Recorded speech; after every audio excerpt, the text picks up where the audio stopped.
Well, good evening, visitors. Welcome to the Australian War Memorial's Last Post ceremony. My name is Richard Cruz, and joining us today from the Royal Australian Navy is Lieutenant Commander Jodie Brown. We warmly welcome the family of able seaman Andrew William George Houston, whose story will be told shortly.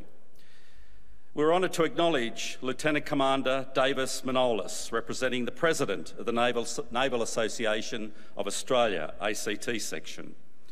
We also welcome the Northern Mallee and Loddon Murray Leadership Group, who are joining us today.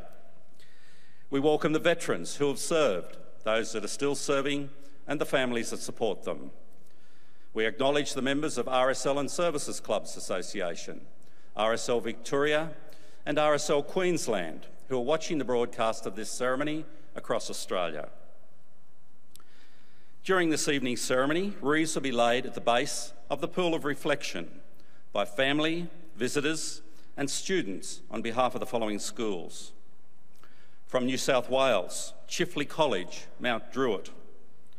From Queensland, Augathella State School and Windsor State School. And from Western Australia, Lance Holt Primary School from Fremantle. Could I ask you to please stand and join in singing the National Anthem.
Students, you may be seated.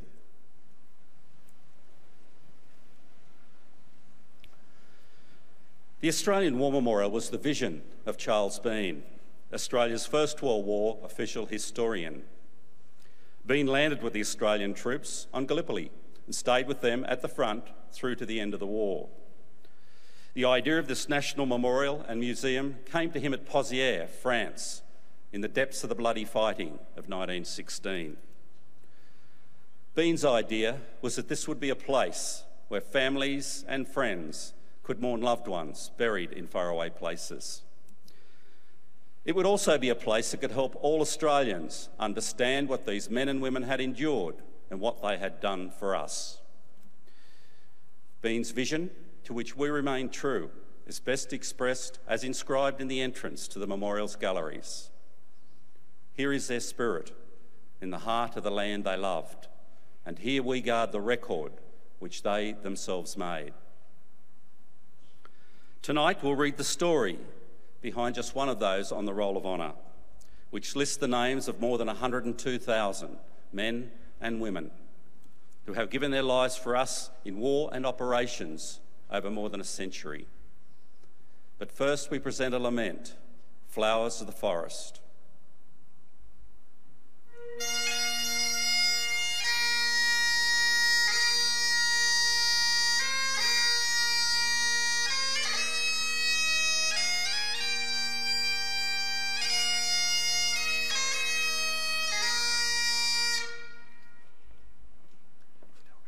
I think we'll, out of respect for the life that we're honouring, we'll wait until the glass has been cleared here and then ask the family to place their wreath.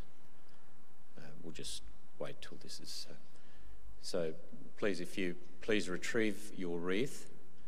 Thank you. I do apologise, but this life deserves our full attention. So we'll just clean up the hazard that's here, and then the piper can recommence the lament, and we'll proceed. These things happen, we understand.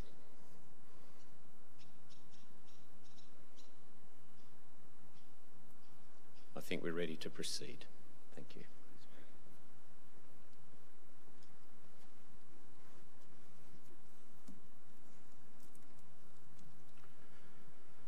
Reeds and floral tributes will now be laid at the base of the pool of reflection.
Today we remember and pay tribute to able seaman Andrew Houston.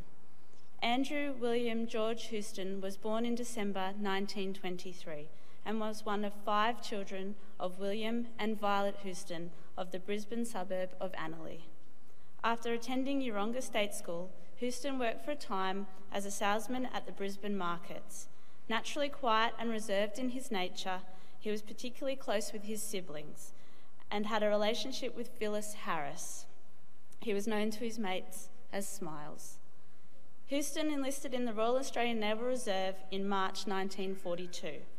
After training at HMA Shore Establishments, Cerberus and Penguin, in April 1943, he was rated able seaman and posted to HMAS Assault at Nelson's Bay, where he trained at a combined operations school for amphibious landings.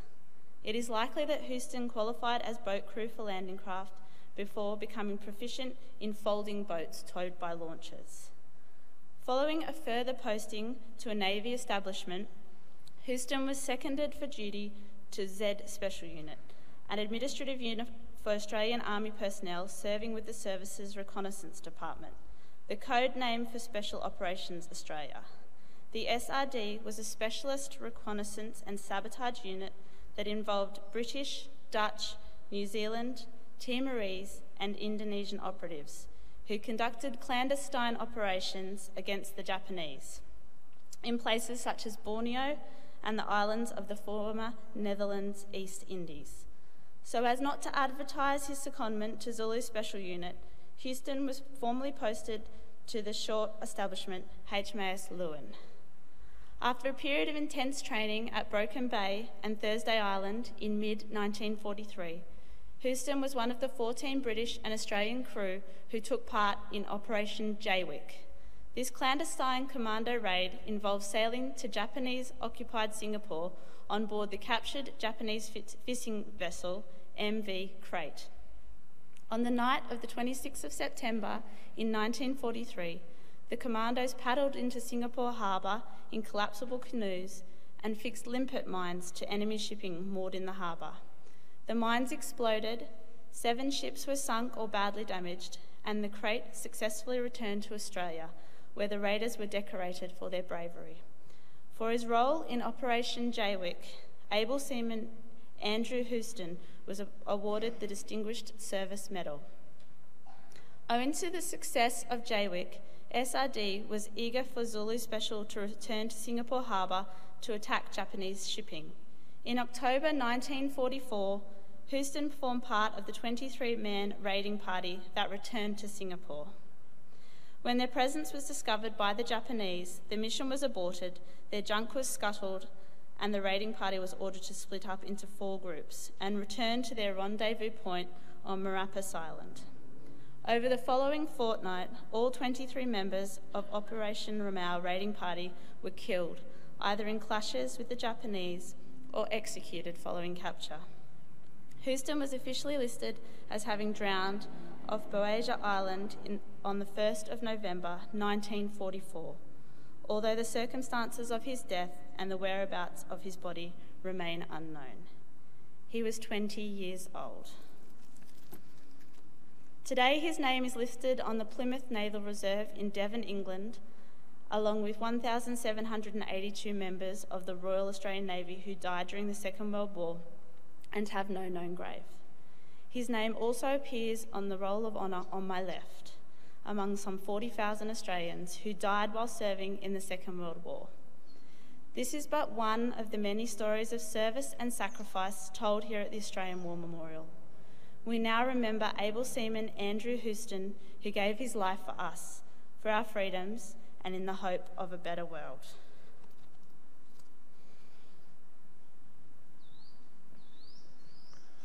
Please stand for the reading of the ode and the sounding of the last post.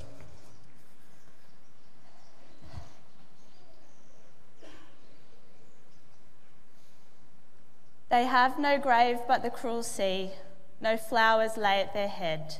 A rusting hulk is their ocean grave, a fast on the ocean bed. They who are left, they shall grow not old as we who are left grow old. Age shall not weary them, nor the years condemn. At the going down of the sun and in the morning, we will remember them. We will remember them.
Lest we forget.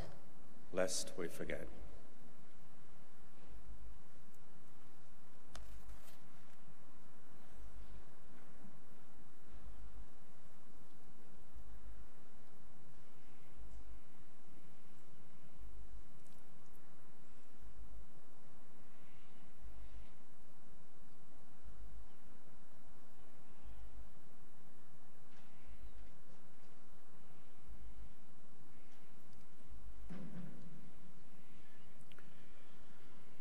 We leave you this evening with the words of the memorial's founder, Charles Bean.